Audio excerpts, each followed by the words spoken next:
Thanks for joining us today. I'm Maury Weinstein, president and co-founder of SystemSource. And today's topic is actually a new presentation called 9 Specific Results You Should Expect from Your Managed IT Services Provider. Of course, all these ideas are relevant to in-house IT departments, and hopefully everyone will get something from today's presentation. I created this presentation specifically because about 30% of our managed services clients come from other managed services providers. I counted them recently. And in doing so, I wanted to make sure that expectations are set beautifully so that you know what to expect, you know what expectations to set even within your organization, and that your next managed service provider is your last one. We do have plenty of clients that are on their third managed service provider. So I want to shortcut that and avoid that if I can, and that's really the theory behind today's presentation. I've left my phone number right here on the screen, and in doing so, you're welcome to dial me off hours if needed. If there's something I should hear, if there's an emergency that I don't know about, if there's some feedback, if there's something that doesn't make any sense, don't hesitate. That number will reach me off hours if you dial 1. I thought we'd go to commercial for about 15 seconds, and then we'll get right into the meat of our presentation. SystemSource today is a group of 70 people involved in lots of different areas of IT operations. People come to us to help mature their audiovisual and IT ops. We use our training center to help do that. Training center is dating back to 1983. We've trained over 300,000 students since then. A lot of the training today, of course, is virtual, although we do plenty of classroom rentals and on-site training. Much of that training, by the way, substantial amount, is in AI. Presentation systems is where we keep the folks that are doing the Teams rooms creation, all the auditoriums, all the conference rooms, all of that goes on in our presentation systems area. Consulting is where we keep our heavy hitters that do a lot of our cloud migrations, our security assessments. These folks have long tenure with us, and hopefully you've enjoyed working next to them at one project or another. Cloud services is code word for our data center. We've been running a data center in our Hunt Valley headquarters since '95, so we took our cloud blinders off many years ago. Today, of course, much of our current work is being done at AWS and Azure. Service and support can be done 2 different directions, and we'll talk about that today. One is reactive, where you call us when it all falls apart. That's the service and support option. That is a smaller part of our business today. The bigger part of our business, of course, is managed services, which is where we've learned what we're going to communicate today. If we maintain efficiently enough, there may be enough money left over in the budget to purchase new equipment to refresh your environment. We'll touch on that briefly today. And that's why we have our configuration center and warehouse connected to our Hunt Valley headquarters.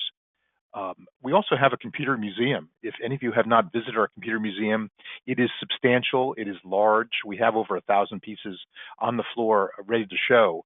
It is the second largest on the East Coast at this point. We hope you'll join us. We do tours off hours too, if you'd like. Our management event series, of which this is a part, is extensive. Some of you have taken a session with me, Security Lessons from Verizon's analysis of 22,000 security incidents, learning from 167,000 completed IT support tickets. There's all kinds of fun presentations. Just keep an eye on the front of our webpage or your email, and they'll arrive from time to time. The agenda today is in front of you. These are the 10 pieces, starting with fixed price for easy budgeting, wandering through all the way to business reviews, and we are happy to discuss it. You'll see some internal data today. Hopefully, you'll be able to compare it to your own. And we're also taking questions in the question box, although the chat box will do also. And I hope you enjoyed today's presentation. You may want to make sure you're at full screen. There'll be some data on some graphs that'll be tougher to read unless you're at full screen. There will be an evaluation after the session is done. We appreciate your comments very much. Let's jump in. Fixed price for easy budgeting. So this is one of 10 expectations that you should have from a managed service provider. That's today's conversation. And I have labeled them up in the upper left-hand corner so we can organize ourselves. You can also refer back to them by number too if you have questions. So when we jumped into this piece of the business known as managed services, maybe 16 years ago, We had no idea how important fixed price was to CFOs. So important to CFOs. They've convinced us of that. I had no idea at that time how important fixed price for easy budgeting is. And that's a staple of managed services. You pay only for systems in use. So the managed service provider should only charge you for systems in use. That turns, by the way, your IT management expense into a variable expense. There's not a lot of things today that you can turn into a variable expense. Variable expense because you're paying for systems in use, only for systems in use in the 15-day period prior to billing each month. If you have interns, if you have peak periods, you can turn off those systems and all of a sudden your IT expense for those systems goes to zero. Now, one of the things we've learned over the years is that people don't like extra bills. And that's why we created the allowance. This is an out-of-scope workstation adds, moves, and change allowance so that you're not hit with extra bills each month for out-of-scope situations. We offer 6 hours per 50 end-user systems per month, otherwise known as 12 hours per 100, and those are useful for out-of-scope conditions. Those would be, for example, building new workstations. That time involved would be part of the allowance. The allowance, which, by the way, we just guessed at when we created this allowance maybe 16 years ago. When we created it, we had no idea, we just guessed, but it covers all clients except probably one a month, and that one is a different one each month, who's doing extensive workstation adds or changes or something like that. So that allowance does solve a lot of issues. It takes a lot of bills off your desk. It lowers our billing costs, and it's a really important part of expectations for a managed service provider. Otherwise, you do hear words like, I have no idea why they're billing me. I get a bunch of extra bills each month. I don't know why. Those kinds of conversations we just don't have here. So that's expectation number one. Ready to go number two? Number two is lower personnel costs through higher productivity. By the way, this is very easy for me to say, and I just said it. Very easy to make this claim. Anybody can make this claim. You'll see in the next slide a graph that documents this. And again, you want either to develop this internally, and we'd be happy to benchmark with you, or to ask your managed service provider for this information. So we know that increased security, or really any tightening up of the environment, can potentially lower staff productivity. It could be a trade-off. It turns out that that trade-off feels real intuitively, but when you have the data like we have, and I'll show this to you right now. So this is our internal data on tickets per workstation per business day. So we developed this chart because we sat around the big 18-foot conference table here at SystemSource, which we don't do very often anymore as people work from home. But we sat around the table asking the single question, how do we know whether we're having any impact on our clients at all? And again, you can do this as an internal IT department also. It doesn't have to be a managed service provider. How do we know whether we're having any impact on our clients at all? And the answer is we have a metric. At SystemSource, we often create metrics for things, and this metric is tickets per workstation per business day. This is across all of our managed clients, thousands of systems. And what you're seeing here is starting period on the left-hand side is January 2016. The right-hand side is brand new data from June. And you're seeing a 37%, over a third drop in tickets per workstation per business day over that 112-month period. So while security and lots of other tightening up of the environment has taken place among all of our clients, change in licensing, moving to 365, whatever the project is, we've still been able to reduce the ticket count per workstation per business day by over a third. So that trade-off that I talked about in the last slide, how to balance increased security and staff productivity, well, I'm sure there's a trade-off there somewhere because intuitively it makes sense. But we've been able to see that we've been able to drop the tickets per workstation per business day even after all that's said and done. By the way, this is really off topic today, but some people ask us about our scalability. And that's a conversation you should have both internally or with your managed service provider. Here, for example, is a measurement of our scalability. We were able to handle the work from home peak, which is about 35 or 40%, right, from here to here. in 1 month. Now, perhaps we were overstaffed, perhaps we stretched, who knows how we did it, but that's an element and that's proof of scalability right there. Now, you can actually figure out what this increased productivity actually saves your organization. You can actually calculate it. So reducing 37% of tickets per workstation per business day saves about 11 grand a year in raw salary per 100 staff members with just two basic assumptions: $30 per person per hour average wage, 1 hour of downtime per request. Just based on that, no funny assumptions. These are hard cost assumptions. 11 grand a year in saving per 100 staff members based on the 37% reduction in tickets. By the way, we'll talk today about proactive activities, which are so important to driving this number down. That's our role, is to drive this metric down, to create more productivity. At least you know people are spending less time in IT because based on their lower ticket count per workstation per business day, hopefully they're spending time in more important parts of the organization. This includes all the proactive activities that we'll talk about today. So those tickets, organizing backup reviews and firewall reviews and so on, I'll show you a list in a moment of the ones we're working on concurrently right now. Those are all in this number. Hopefully this is of some benefit to you. Now, if we can't make this line go down for certain clients, and there are a couple clients where this line seems to go up more than it goes down, if something ails their environment, of course, at that point, our engagement managers have to do a ticket caused by occurrence so we can understand what ails the environment. What's somewhat interesting, by the way, if you've ever done this with your own tickets, it is very different by client. Some clients have ancient equipment, some have high turnover, some have troublesome software. It is actually very different by client. You can't guess at it or use last quarter's results from another client or whatever, or use averages. You got to do it by client, and that's what we do in order to help bring this number down. Hopefully I've been clear there. If you have questions, don't hesitate to put them in the question box.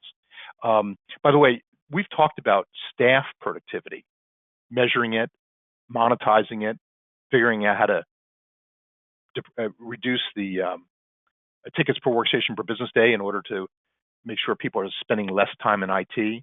But it also helps management productivity also. Those are the people who we interface with on a minute-by-minute basis. These are the IT management personnel. It should free up your time for doing more important things like taking a vacation. We love when we get that first out-of-office message that says, I'm gone for a week and a half, and you telling us that you'd never be able to do that before. Or finding the bigger picture or winning the talent war, everything, all kinds of better uses for your time. So it's not just staff productivity, it's management productivity also, especially those that interface with us. Satisfied end users, again, anyone can make that claim. Let's take a look at the internal data to see what's behind it. The first thing we offer, and people ask about, is our resolution path. And there's three important pieces here, actually it's four, that help end user satisfaction. Number one, if you have a lifecycle management system and people use the icon in your Windows tray to put support requests in, those support requests come to us with a tremendous amount of information. I know how much memory is in your machine. I know which version of Windows you have, and 50 other pieces of information. Based on that, I can assign it to the appropriate engineer the first time. No escalations. The triage in such a way based on the fact that I have lots of information. Now, if the ticket comes in via email and phone, that works also, but we don't have all that information. So assigning to the appropriate engine the first time is a little harder. Therefore, you get some triage and some escalation. But we ask our clients to use the icon, and most of them do, not all. But that way we can assign it to the appropriate engineer the first time so that you don't have to repeat the story and end user satisfaction rises. So those are two elements of satisfaction that you should expect. The third element is that you receive ticket updates automatically. So if your ticket hangs open for a few days, and some of them do, based on some longer term issues, you receive ticket updates at least every 2 business days. We actually have a program that rewards people the whole department, who puts their ticket updates in every 2 business days. So we're not relying on the prayer method of communication where you hope that things are going well. You've got ticket updates that prove that. That's number 3. Actually, number 4 is right next to it. The tickets are open an extra day to ensure resolution. Somebody taught us that about 9 years ago, and we've been holding tickets open an extra day after we think that the issue is closed to ensure resolution, to make sure that people don't have to reopen tickets. That actually is proven to increase satisfaction. And the last customer satisfier is the single question satisfaction survey. Maybe the most important part of that is the single question. This is a 5-second survey. Response rates are substantial. So we can understand the temperature in our customers' environments in real time. So hopefully you'll do the same thing. Unfortunately, we had to do quite a bit of programming to make that work. And it takes quite a bit of time to keep that programming up, but very important. We wouldn't drop that for a second. So those are 5 elements of satisfaction just in the resolution path. But here's our data. I promised you our internal data. It's sitting right in front of you. In word cloud format, there's real-time customer sat data.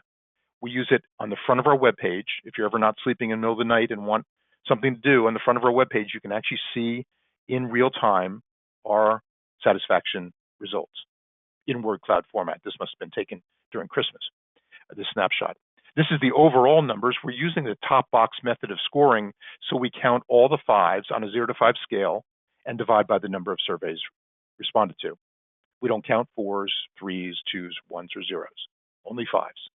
And I've asked the managers in this department to keep this number up and to make sure it's not wavering. Wavering customer sat doesn't count for various reasons we can go into if you want to, one-on-one. Actually, I have a customer satisfaction meeting with the managers in this department at 1 o'clock today. These twice monthly meetings help us support these numbers. So I would encourage you to do the same thing on your calendars. We do use a PowerPoint slide as a notepad for some of the more fun comments, and I hope you do the same thing.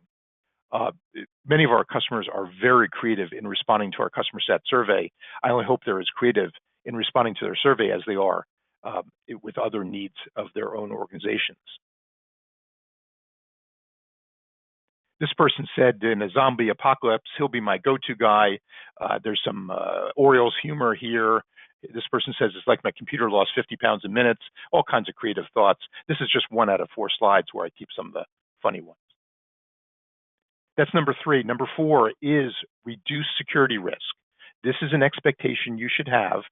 And why should we do it? Well, there's lots of reasons, but one of which is to attract investors, prospects, mergers and acquisitions, or donors, depending on what organization you're in, because you are a hardened security target, not a hard security target, not a perfect, but a hardened one, which means you're not a soft target.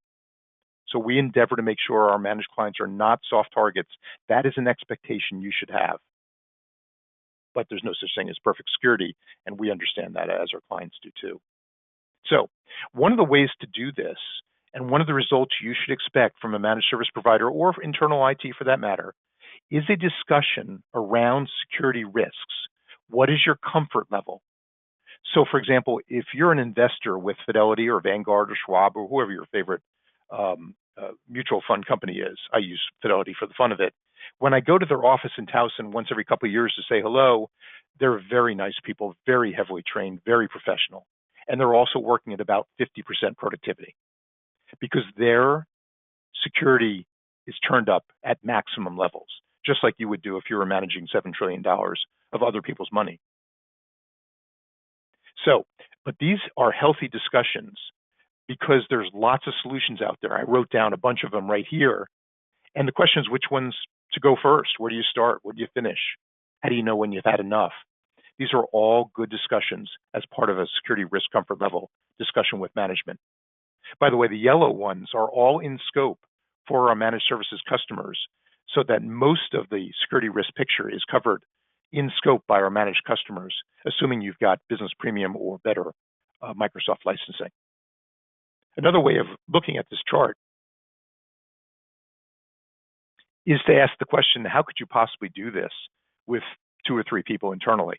It's not easy. The roles of the small IT department are not easy roles. I should also note that some of these are really no-charge items. Many of these are no-charge items, especially if you have the right Microsoft licensing. Many of these. So often, those customers who have limited budgets, and we respect that, can still become a hardened target and keep themselves out of the hackers' interests. Another discussion that you should expect from a managed services provider or internally is the RTO and RPO discussion. RTO, of course, is recovery time objectives, and RPO is recovery point objectives. And these are important discussions because this guides the designs of your environment. It turns out that the products and designs are completely different for people who have aggressive RTO, fast RTO requirements or RPO requirements. I was sitting with a client one day and I thought there was an elephant in the room. So I said, well, how long do I have to put your environment back together again if it all falls apart? He said 4. I figured he meant 4 months. He wasn't virtualized at the time. He had no particular business continuity plans or anything. He meant 4 hours. And by the time he was done, they later sold out to a big company. He could recover within 4 hours. But it takes planning, and it all starts with the discussion.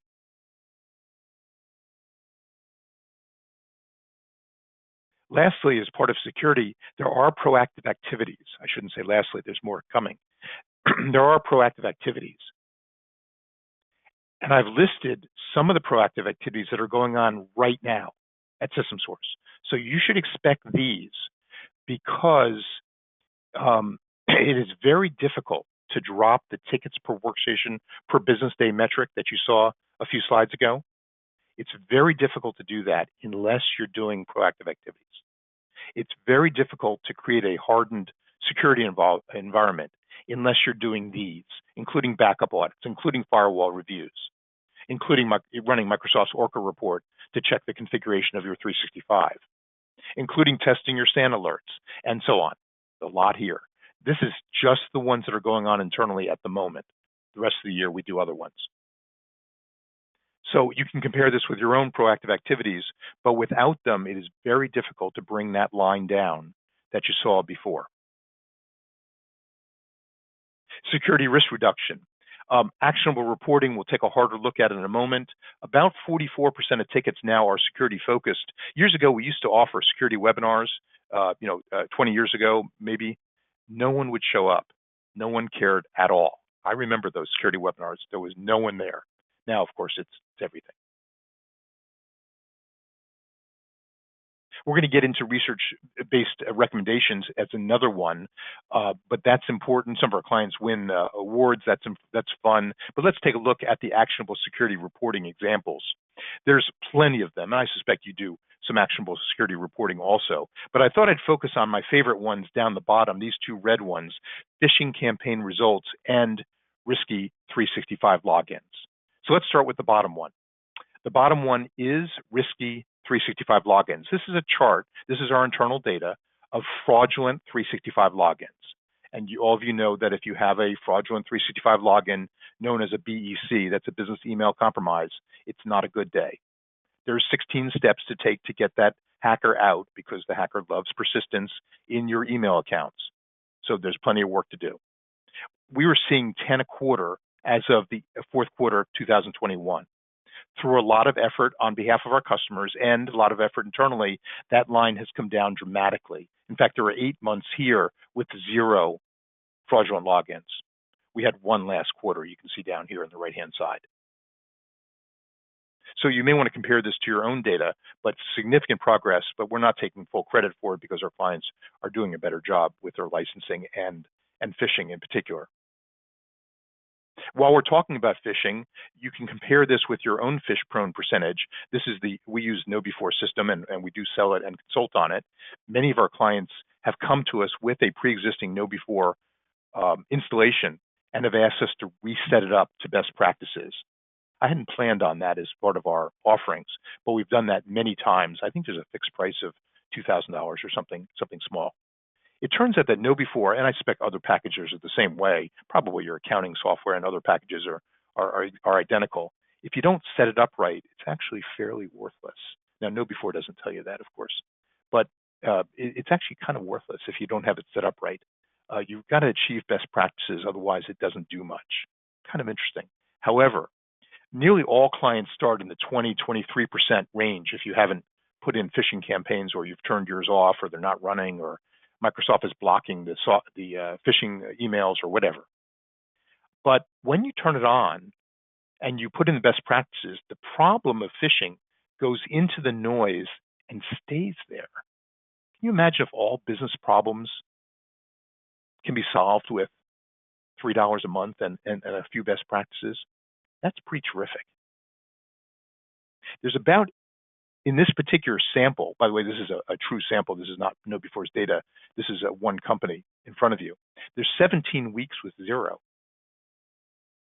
And of course, anytime you hire new people, you're going to get a bit of a peak. And then our job is to bring it back down again. So that's the phish-prone percentage, and that's all part of security. That's all part of what a managed service provider should be doing, or an internal IT department. Don't forget performance reporting. Well, of course, patch is a security item.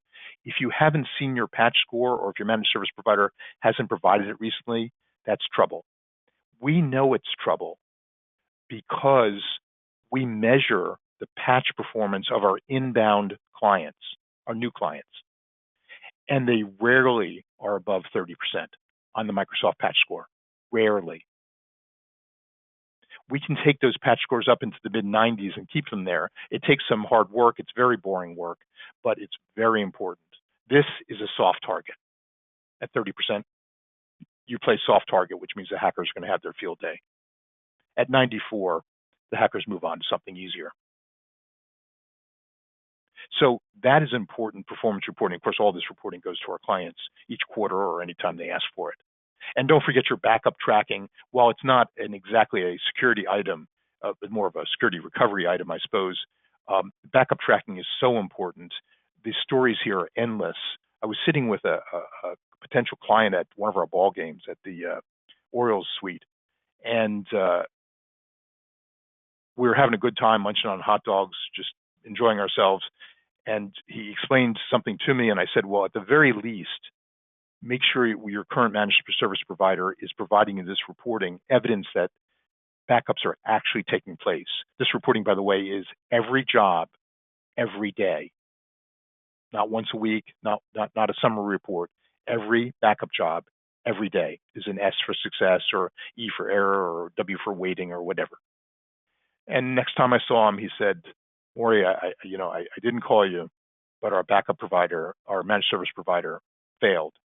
And now they have permanently, a 4-month gap in their backups. This is a major engineering firm in the area. So this is the work that we've got to do, and these are the hard questions we've got to ask. Number 5, making IT easy and efficient. Again, those are easy words to use, but we are completely open, and your managed service provider should be completely open with their work. All the ticketing, all the SAT, all the performance reporting is yours. You should expect detailed onboarding and exit staff procedures. So, for example, we provide a template for onboarding and exiting staff, and we customize it to your needs. Onboarding is so important. When I have lunch with new employees at 3 months, which I already had one lunch this week, I can see in their eyes whether their systems have been onboarded properly. It's such a morale issue if it isn't. And of course, exiting staff properly is so important to security. We've seen plenty of examples where people had lax exit procedures, or they weren't watching them and had all kinds of issues. Ticketing at the desktop is very important. We talked about that from a satisfaction point of view. And there's the percentage of tickets solved proactively. It is 50%. So 50% of our support requests we're actually putting in ourselves, or our systems are putting in for ahead of the issue. It could be an overheat condition, could be an added disk space condition, it could be a server overusage, or it could be a power down condition. It could be anything. Or it could have something to do with our proactive activities like firewall reviews and so on, backup reviews. All those are what we consider proactive activities, and it's almost exactly half of tickets in that area. That's another expectation you can have as you wander through your MSP's tickets, making sure that the proactive tickets at least number somewhere around 50%. Number 6, research recommendations for making IT decisions. Today, IT decisions are made in various ways. Sometimes it has something to do with the last sales guy in your office or mine. That's not the right way to make IT decisions. So what we've done is we developed a fixation on the Verizon Data Breach Investigations Report. Verizon calls it the DBAR report. And it has just come out in the last couple of months. We actually have a separate webinar on that, but I do have a few slides here just trying to encapsulate the research recommendations so you know what recommendations you should expect when somebody makes a recommendation to you, a managed service provider or internally. I'm going to show you the Verizon Data Breach report for small and medium businesses. Again, this is just a few slides out of a 117-page report. I've digested it, and it is actually a separate webinar. I did it a few weeks ago. Here goes. So this is our playbook. Verizon is our playbook for annual review for making decisions, especially security decisions. So they define small and medium businesses as less than 1,000 employees. They explain differences between large and small businesses. We know what the active motives are. We know who the threat actors are, in this case, almost 100% external. Then we can break it down by what they call patterns. Do you see where the research is starting to help? So if we're able to solve these 3 patterns, and that's a big if, of course. System intrusion is number 1, social engineering is number 2, and basic web app attacks is number 3, in rank order. If we're able to solve these issues, that takes care of 96% of breaches. Breaches is where data has been proven to be lost. That's the bad category. 96%. So do you see where it helps us focus our buying and our efforts and our project work? Without this, we become unfocused. And then we start buying whatever the last sales guy says, and that's not acceptable. We can talk about each one of these if you want. System intrusion are the complex attacks, often ending up in ransomware at a 75% level. Social engineering is the know-before area. It's all the pretexting and phishing. We've proven that area to be somewhat winnable. Basic web app attacks are the simple basic attacks, generally one step, generally using stolen credentials or easily guessed passwords. Those are all part of basic web app attacks. So we focus in this area on these 3 patterns in order to optimize how our customers spend their money and time. Now, Verizon does have these categories by finance and insurance, by healthcare, and by government and other areas. And so I'm just giving you one quick look at it in the SMB category, but there are plenty of other ways that they cut the data, and therefore you're not spending money like if you're in healthcare, why conquer what finance and insurance is up against, or vice versa. So that level of data helps us a lot. The only unfortunate part is you've got to read through 117 pages or come to one of my webinars in order to get it. Number 7, improving your staff skills. We're somewhat unique because we're a training organization. You've already heard that we trained over 300,000 people since we started training in '83. But as part of managed services, we put in free application classes for those with support requests and what we call a gap in knowledge or a thirst for knowledge. So if one of your staff is has a SharePoint question and we assess there's a gap in knowledge or a thirst for knowledge while we're working that support request, we will assign them a 1-hour, 2-hour, or 6-hour Microsoft training class or Adobe. And you can do this yourself at your own help desk. It doesn't have to be a managed service provider thing, but we're somewhat unique that we're a training organization. My partner and I have academic backgrounds, and we, of course, run a learning center, so that helps. We train about 7,000 people a year in a variety of topics. So improving your staff skills is an expectation you should have, and this is as evidenced by training classes to help do that. Number 8, benefits from solving problems quickly. One of the things we noticed years ago is that some of the managed service providers were completing their projects very slowly. It's not like a terrible thing. I mean, it's not like the end of the world. But how do you get the benefits from solving problems if the projects that are going to solve the problem are extended over long periods of time? I thought maybe we were guilty of the same thing, so I asked our staff to go into the database, and we're at 31 days on average. That's first timesheet to last timesheet in our IT projects. 31 days. Actually doesn't vary very much over time. So we get in and out of these projects. That helps you because you don't have to manage us or whoever your managed service provider is. How do you get the benefit from solving the problem if the project's not completed? So extending these rather simple, what we consider simple projects, that's not really our MO, and I would expect that from a managed service provider choice. Number 9, team rather than individual coverage. I should notice that team is not a small t, it is a capital T.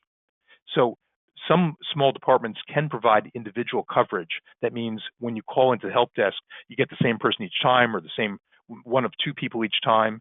And it is challenging, smaller IT departments. And some managed service providers have groups of people that are ready for your calls or tickets or whatever. However, they don't have access, uniform access to your data, and therefore they're playing team with a small t instead of a capital T. If you don't have intimate knowledge across your entire help desk of customer environments, it's not going to be pretty. That's what drives satisfaction down rather than up.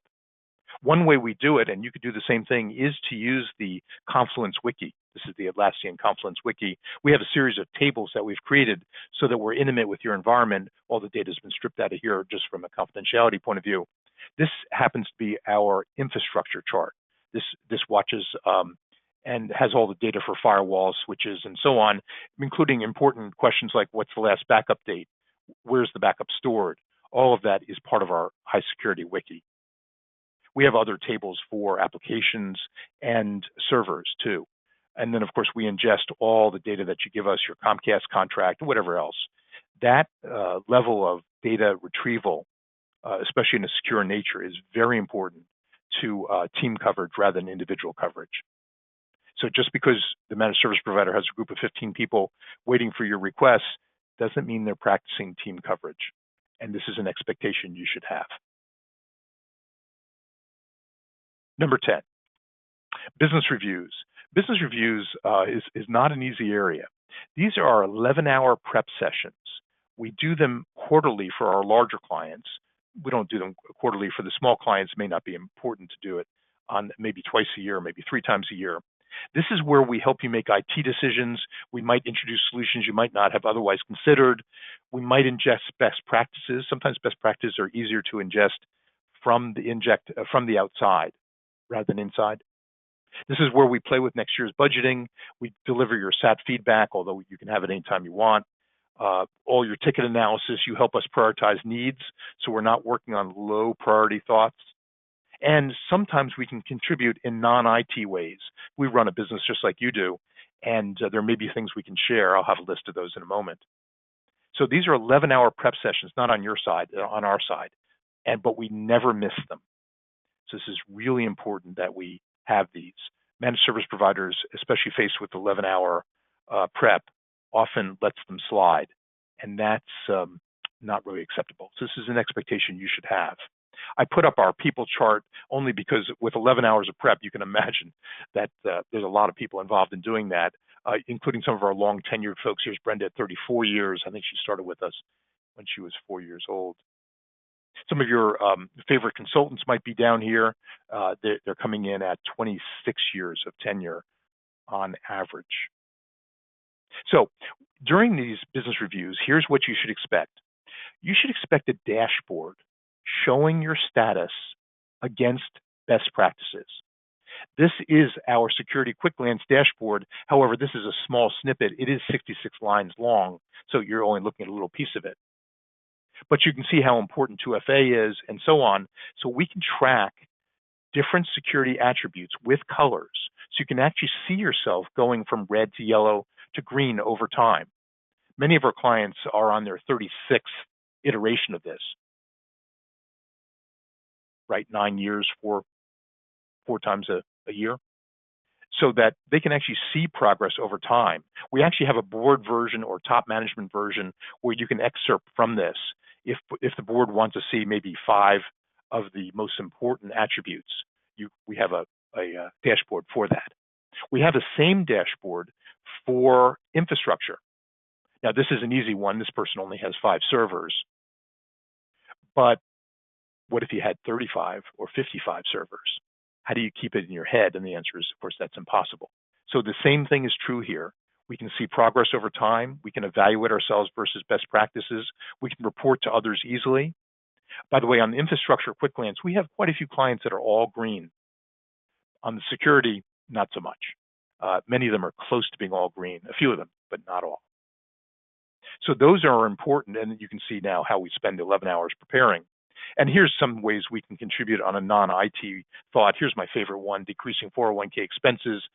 Again, we run an organization just like you do. Lowering electricity costs may be part of your responsibility. Banking risk reduction is always worth talking about. So we can inject a few things that we've learned that might help your organization. That's my agenda today. We wandered from fixed pricing all the way to business reviews. I thought I'd take your questions and see what expectations you've set, whether expectations have been met, whether there's any ideas that you've tried, maybe here internally, maybe you've tried internally that either worked or didn't work. And I'll wait a moment to talk. Maybe we'll start, maybe I'll be quiet for 20 seconds. You can put your 2 cents in either the chat or the question box.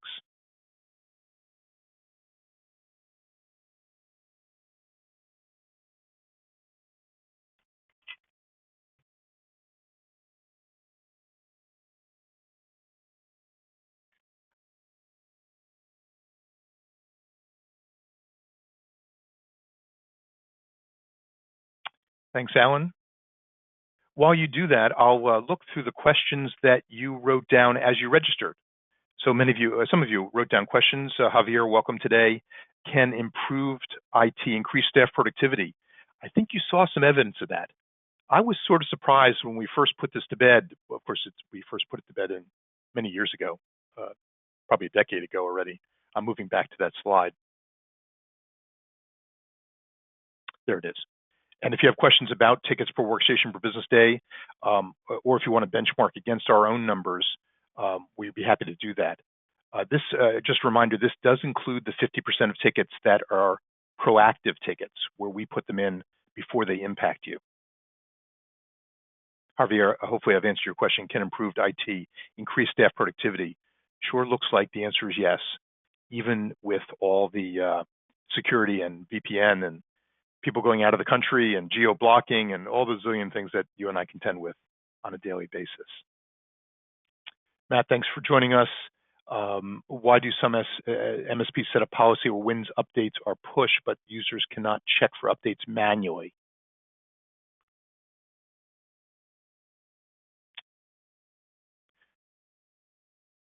I don't know. I'm going to get back to you on it.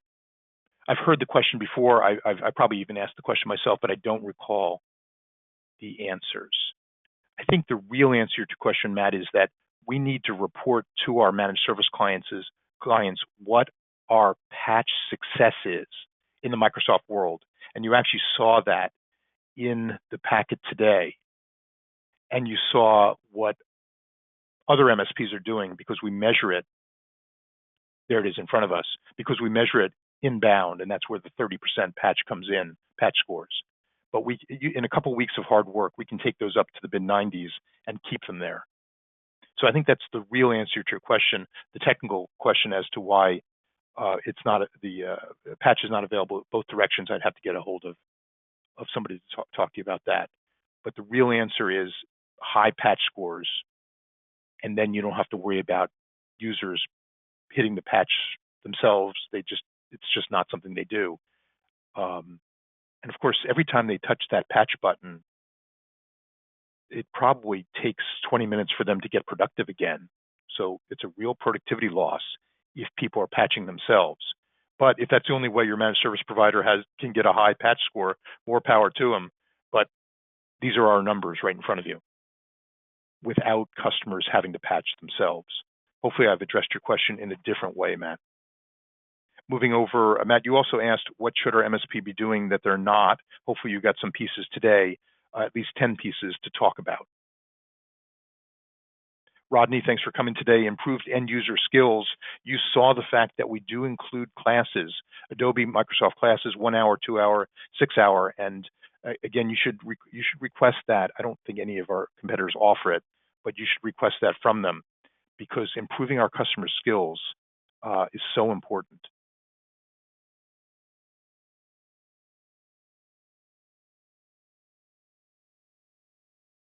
Rodney, thanks for coming. Tom, you asked about, if applicable, customer service options and metrics and self-service improvements. Those are important questions. If applicable, customer service options.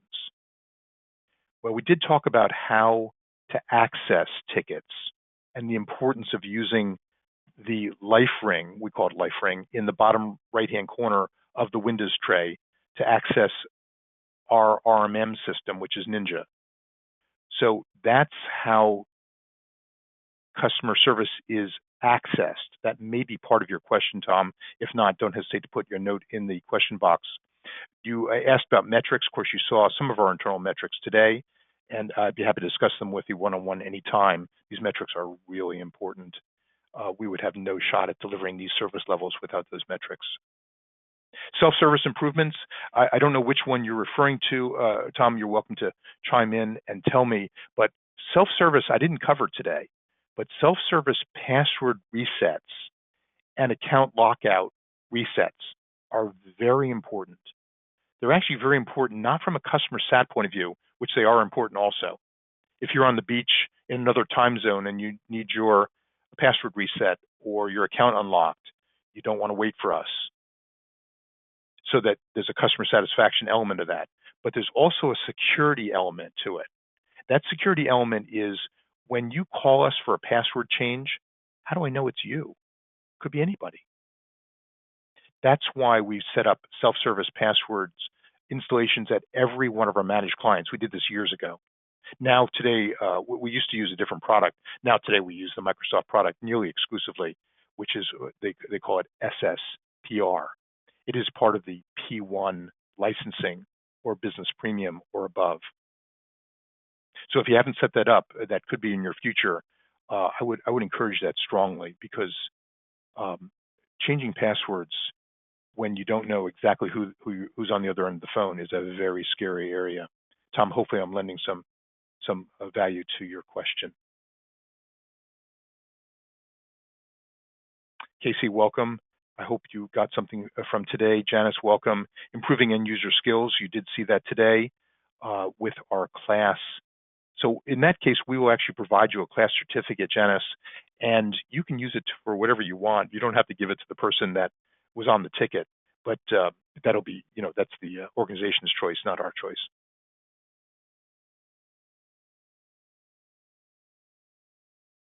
Janice, you are a managed service customer at the, oh, actually not, you're actually different university. Sorry about that. Julie, welcome today. Everything to share with my technology department. Hopefully you saw something today that made some sense. Alex, you talked about ITIL relationships. For those that have an ITIL fixation, I suspect you might enjoy today's deck because the process fixation that you have, otherwise you wouldn't be in the ITIL world, might be helped by some of the metrics we talked about today. Those are the folks that have notes in your registration. I'll take any other questions. I'll be quiet for 10 seconds if you have final questions, and then I could yield the 11 minutes back to you if you don't.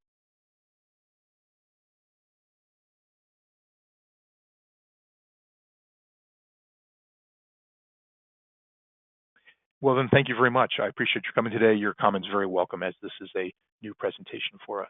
Thanks, and I hope you have a good afternoon.